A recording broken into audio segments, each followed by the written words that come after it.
কিশোর তোমার দুই হাতের তালুতে আকুল সূর্যোদয়, রক্ত ভীষণ মুখমণ্ডলে চমকায় বড় ভয়, বুকের অধীর ফিনকির ক্ষুরোধার, শহীদের খুন লেগে কিশোর তোমার দুই হাতে দুই সূর্য উঠেছে জেগে।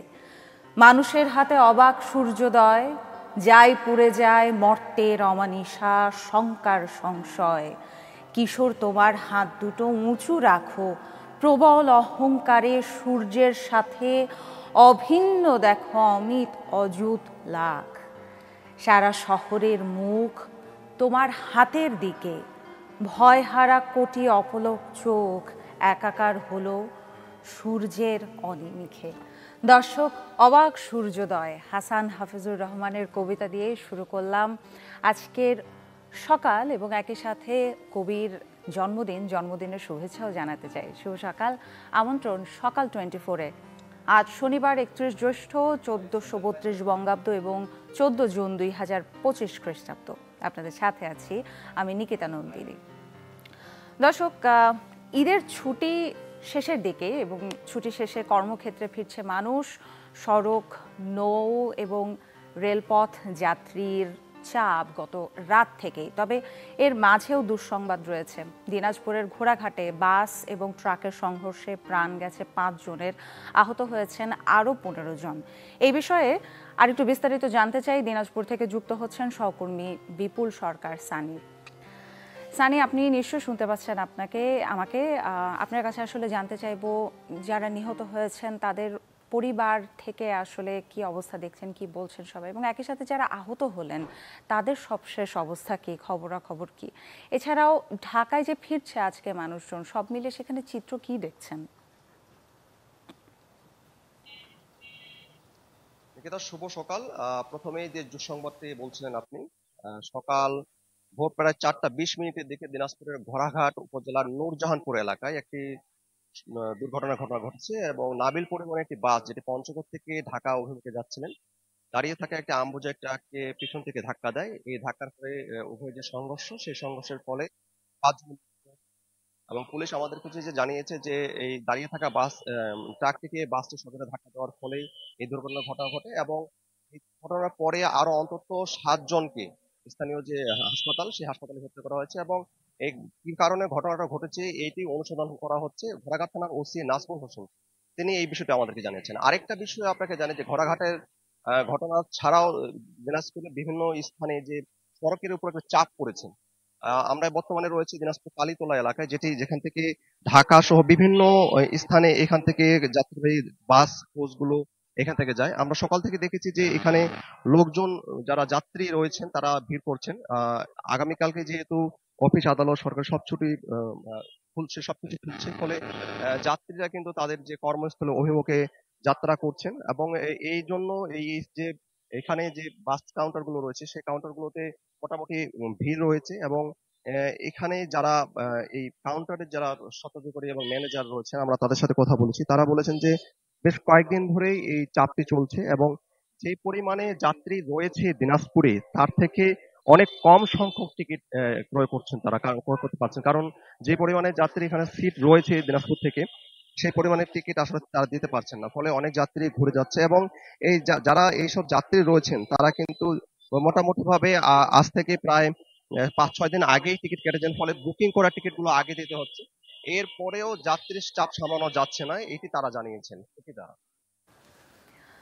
বিপুল সরকার সানি, ধন্যবাদ আপনাকে। এবার একটু নৌপথের খোঁজ নিতে চাই। খবর জানাতে ভোলা থেকে যুক্ত হচ্ছেন সহকর্মী আদিল হোসেন তপু। আদিল, দিনাজপুরের ঘটনাটি শুনছিলাম এবং সেখানকার রাস্তার কি অবস্থা সেটিও জানছিলাম। আপনার কাছে জানতে চাইব নৌপথের খবরাখবর, কি অবস্থা দেখছেন, ঘাটের কি অবস্থা দেখছেন, এবং একই সাথে যাত্রীরা যারা আসছেন তাদের কারোর সাথে কথা হলো কিনা, তাদের কোনো অভিযোগ রয়েছে কিনা, পুরো যাত্রাটা নির্বিঘ্নে হচ্ছে কিনা? নিকিতা, শুভ সকাল। ঈদের টানা 10 দিনের ছুটি শেষে আজকে থেকেই মূলত আগামীকাল থেকে কর্মস্থল কার্যক্রম শুরু হবে, তাই শেষ সময় ভোলা লঞ্চঘাটে যাত্রীদের উপচে পড়া ভিড়। আমরা সকাল থেকে ভোলার ইলিশা ঘাটে অবস্থান নিয়েছি এবং সেখানে এসে দেখলাম এখন পর্যন্ত সকাল থেকে এখান থেকে 3টি সি ট্রাক এবং ঢাকার উদ্দেশ্যে 2টি লঞ্চ ছেড়ে গিয়েছে এবং প্রতিটি লঞ্চে কিন্তু যাত্রী বোঝাই হয়ে গিয়েছেন এবং গতকালও ছিল প্রচণ্ড ভিড়, বলা যায় 2 থেকে 3 গুণ যাত্রী নিয়ে এসব লঞ্চগুলো ছেড়ে যাচ্ছে। তবে যাত্রীরা বলছেন যে এই ঘাটে এসে তারা পর্যাপ্ত নৌযান না থাকাতে তারা অনেকটা দুর্ভোগে পড়ছেন। এখানে তারা আরো নৌযানের দাবি করেছেন। এই পাশাপাশি কিন্তু নৌযান না থাকে অনেককেই আমরা দেখেছি যে নৌপথে তারা স্পিড বোট কিংবা ট্রলারে করে যেতে এবং সেটা অনেকটা ঝুঁকিপূর্ণ, সেই জন্য তারা এখানে অতিরিক্ত নৌযানের দাবি করেছেন। আর এছাড়াও প্রশাসনের পক্ষ থেকে বিআইডব্লিউটি বলছেন যে নৌযান যাত্রীদের নিরাপত্তার জন্য তারা সর্বোচ্চ ব্যবস্থা নিয়ে রেখেছেন। ঘাটে কেউ যেন স্পিড বোটে কিংবা ট্রলারে করে যেতে না পারে এই ঝুঁকির মধ্যে, সেটি তারা তাৎক্ষণিকভাবে কোস্টগার্ডের সহযোগিতা নজরদারিদের মধ্যে রেখেছেন। ভোলার 17টি ঘাটে কিন্তু প্রতিদিনই কিন্তু হাজারো যাত্রী ভোলা ছাড়ছেন। যারা পরিবার পরিজনের সাথে ঈদ করবার জন্য ভোলাতে এসেছিলেন তারা কিন্তু তাদের গন্তব্য যাচ্ছেন। বিশেষ করে ঢাকা এবং চট্টগ্রামে এই রুটের যাত্রীরা সবচেয়ে বেশি আমরা দেখতে পেরেছি এবং সেটি লক্ষ্মীপুর ভোলার এই রুটের সবচেয়ে বেশি হাজারো মানুষ কিন্তু যাতায়াত করে থাকেন। তো সেই ক্ষেত্রে এই ডেঞ্জার মৌসুমে যদি যাত্রীদের নিরাপত্তার জন্য যদি এইখানে নৌযান বাড়ানো হয় তাহলে হয়তোবা সাধারণত স্বাভাবিকভাবে তারা যাতায়াত করতে পারবে। তো ঈদ শেষে তারা নির্বিঘ্নে ফিরছেন লঞ্চ যোগে, এমনটাই আমরা দেখতে পাচ্ছি। তো ভোলার ইলিশা ঘাট থেকে এই ছিল আমার কাছে সর্বশেষ। নিকিতা। আদিল হোসেন তবু ধন্যবাদ আপনাকে। দর্শক, আসলে পর্যটন কেন্দ্রগুলো একটু ঘুরে আসতে চাই, কারণ আপনারা জানেন যে আগামীকাল থেকে কিন্তু সমস্ত অফিস আদালত পুরো দস্তুর চালু হয়ে যাবে। তো শেষ পর্যন্ত মানে শেষ সময় পর্যন্ত সবাই আসলে একটু আনন্দ করে নেবার চেষ্টা করে। পর্যটন কেন্দ্রগুলো এখনো সরগরম রয়েছে এবং দেশের বিভিন্ন প্রান্তে ছুটছেন পর্যটকরা। আজ জানবো সুনামগঞ্জের পরিস্থিতি। টাঙ্গুয়ার হাওর, জাদুকাটা নদী, নীলাদ্রি লেক সহ দৃষ্টিনন্দন এলাকাগুলো কতটা সরব হয়ে উঠলো তাই জানাতে সুনামগঞ্জ থেকে যুক্ত হচ্ছেন সহকর্মী এআর জুয়েল। জুয়েল, শুভ সকাল আপনাকে। আসলে কাল থেকে দর্শকদের বলছিলাম যে কাল থেকে সবকিছু আবার শুরু হয়ে যাবে, আবার চালু হয়ে যাবে। অনেক অফিস আজও শুরু হয়ে গেছে। শেষ দিনে কি দেখছেন আসলে, বিশেষ করে ঈদের ছুটির শেষ দিনটাতে সেখানে মানুষ কতটা এসেছে, ভিড় কেমন দেখছেন, সব মিলে কি অবস্থা? নিকিতা, যদি বলি সুনামগঞ্জে এই মৌসুমটায় গেল 15 থেকে 20 বছরের মধ্যে আসলে এত মানুষ সুনামগঞ্জ টাঙ্গুয়ার হাওরে দেখিনি। আমার দেখা মতে এখানে এত পরিমাণ মানুষ এসেছে গেল এই টানা ঈদের ছুটিতে। প্রতিদিন কয়েক হাজার মানুষ এবং প্রায় 2 থেকে 300 হাউস বুট সেগুলো ফুল বুকিং ছিল 1 সপ্তাহ 2 সপ্তাহ আগে থেকেই। এবং পুরো টাঙ্গুয়ার হাওর, জাদুকাটা, নীলাদ্রি দেখতে সারা দেশ থেকে মানুষের যে পর্যটকদের ঢল নেমেছিল সেটি আসলে দেখার মতো। এই মৌসুমটা এত মানুষ এসেছে এবং প্রতিদিন মানুষ। আর যেটা আপনি বলছিলেন ঈদের ছুটি, আসলে এই মৌসুমটায় টাঙ্গুয়ার হাওরে জুন মাস থেকে জুলাই মাস আসলে ঈদের ছুটি ছাড়াও প্রতিদিন মানুষ টাঙ্গুয়ার হাওর ঘুরতে আসেন দেশের বিভিন্ন প্রান্ত থেকে। আমরা হাউস বোট যারা এই পর্যটক নিয়ে ব্যবসা করেন তাদের সাথে কথা বলে যারা বলছেন আগামী 1 সপ্তাহ তাদের কোনো বোট খালি নেই, সবগুলো নৌকায় কিন্তু এখন পর্যন্ত বুকিং আছে।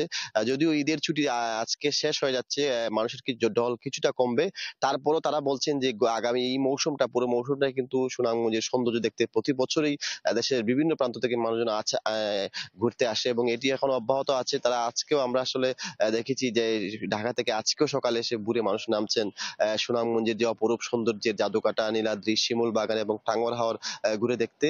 এবং বলা যায় যে গেল এই 8 থেকে 10 দিন টাঙ্গুয়ার হাওর সহ সুনামগঞ্জ সবগুলো পর্যটন স্পটে পর্যটকদের উপচে পড়া ভিড় ছিল এবং তারা আসলে এই প্রচন্ড গরমেও টাঙ্গুয়ার হাওরের এবং জাদুকাটার নীল জলে প্রশান্তির খুঁজে আসলে মানুষজন যেভাবে ছুটে বেরিয়েছেন, সেক্ষেত্রে বলা যায় যে সুনামগঞ্জ, টাঙ্গুয়ার হাওর এবং সবগুলো পর্যটন কেন্দ্র কিন্তু পুরো ছুটির দিনগুলো মানুষ কাটিয়েছেন এবং তারা বলছেন আজকে থেকে কিছু মানুষ কম হলেও কিন্তু এই পুরো মাসটাই টাঙ্গুয়ার হাওর যেহেতু এখন ভরা মৌসুম, হাওরের পুরো হাওরে টইটম্বুর পানি, সেই পানিতে কিন্তু সময় কাটাতে পুরো মাসেই পর্যটন স্পট গুলো আসলে ভরপুর থাকবে, এমনটাই ধারণা এই যারা পর্যটন কেন্দ্র নিয়ে ব্যবসা করেন তারা। অসংখ্য ধন্যবাদ আপনাকে। আসলে ঘুরে বেড়ানো খুব চমৎকার ভাবে হবে তো বটেই, তবে আমাদের প্রত্যাশা থাকবে ঘুরে বেড়ানো শেষ করে আবার সকলে যেন নির্বিঘ্নে সুস্থভাবে বাড়ি ফিরতে পারে।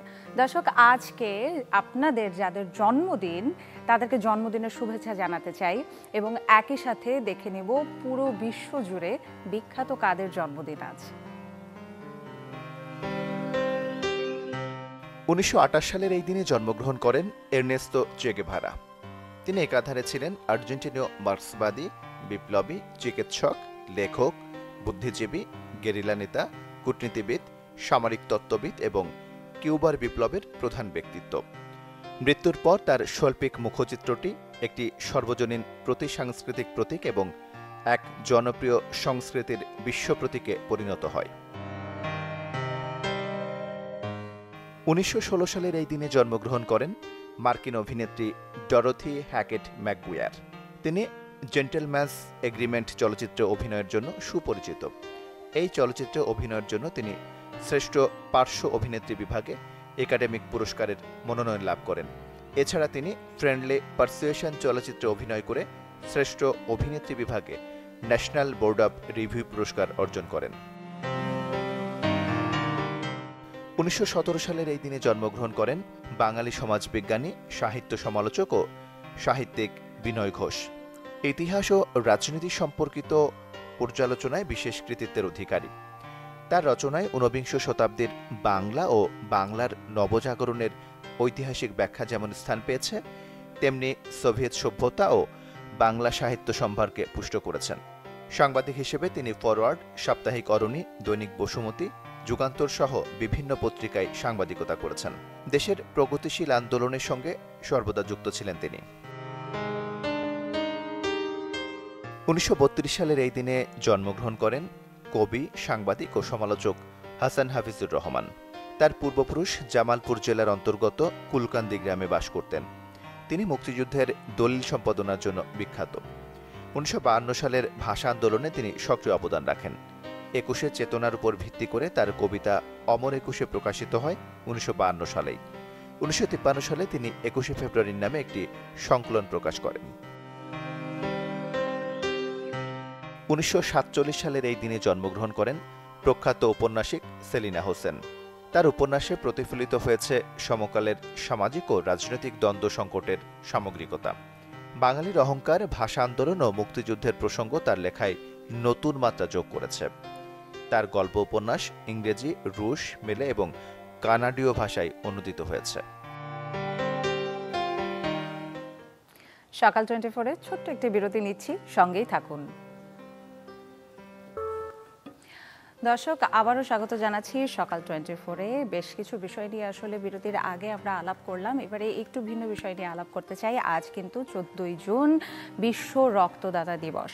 এই দিবসটি নিয়ে বিস্তারিত আলাপ করতে চাই। আমাদের সঙ্গে আজকে অতিথি রয়েছেন রুবাইয়াত হাসান সিরাজ। আমি সরাসরি রুবাইয়াত ভাইয়ের কাছে চলে যাব। স্বাগত আপনাকে, আমাদের সময় দেওয়ার জন্য ধন্যবাদ। শুভ সকাল।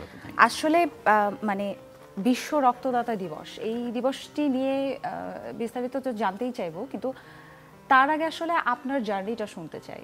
যে দর্শকদের একটু বলে রাখতে চাই যে রুবাইয়াত ভাই রক্ত দিয়ে থাকেন বা ডোনেট করে থাকেন। কতবার রক্ত দিয়েছেন? এই যাবৎ 50 বার হয়েছে। 50 বার? জি। কোন বছর থেকে শুরু হলো?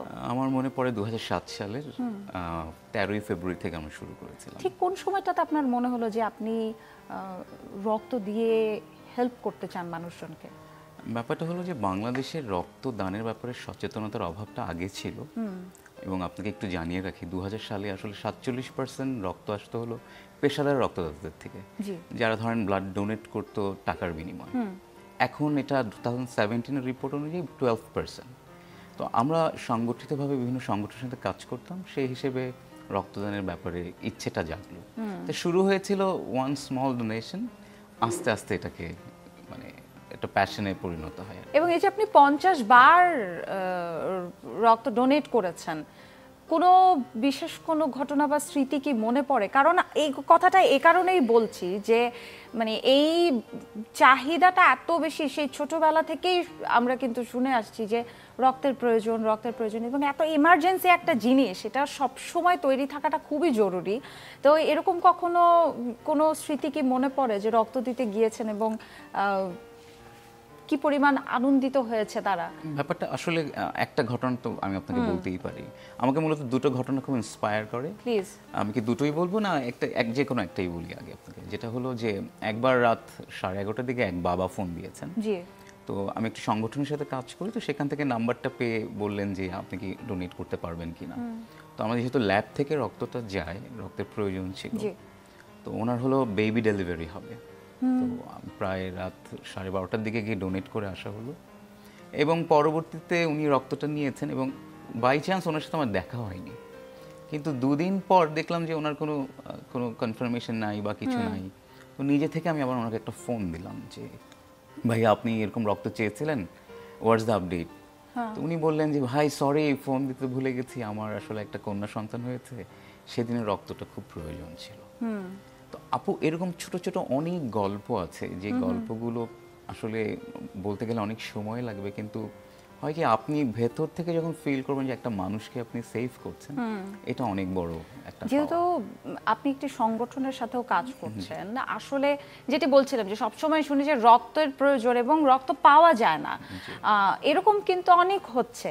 তো আপনার সংগঠনটি সম্পর্কেও জানতে চাই যে সেখানে রক্ত ডোনেশনের জন্য কিভাবে কাজ করা হয় এবং এছাড়াও পুরো বাংলাদেশ জুড়েও এই বিষয়টি নিয়ে কতটা কাজ করা হচ্ছে, যেহেতু আপনি এই বিষয়টির সঙ্গে যুক্ত রয়েছেন লম্বা একটা সময় ধরে। আপু স্বাধীনতার পরে 1972 এর 10th জুনে আমাদের জাতীয় অধ্যাপক ডক্টর নুরুল ইসলাম স্যার প্রথম রক্তদান করে শুরু করেন। জি।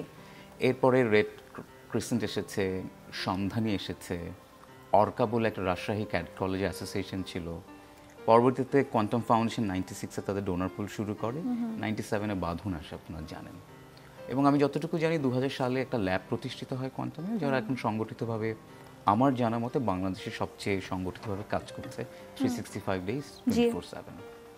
তো বাংলাদেশের রক্তের যে জায়গাটা ছিল যে মানুষ আগে ভয় পেত, আমার মনে হয় সচেতনতার অভাব ছিল, এখন সচেতনতা বাড়ছে এবং ডোনাররা এগিয়ে আসছেন। তবে আমার মনে হয় এখনো কিছু জায়গায় আমাদের চিন্তার বিষয় আছে, যেখানে আরেকটু যদি এগিয়ে আসে। কোন কোন জায়গাগুলোর চিন্তার বিষয় আছে বলে আপনি মনে করেন? এবং একই সাথে আমি জানতে চাইবো যে রুবেদ ভাই, যেহেতু 50 বার, আমি 50 শব্দটা বারবার বলছি কারণ মানে কি পরিমাণ প্যাশনের জায়গা হয়ে গেছে এটা আপনার, এবং কি পরিমাণ ডেডিকেশন যে আপনি এতবার এতগুলো মানুষকে হেল্প করেছেন যারা রক্তদান করতে চান, রক্তদান অংশগ্রহণ করতে চান।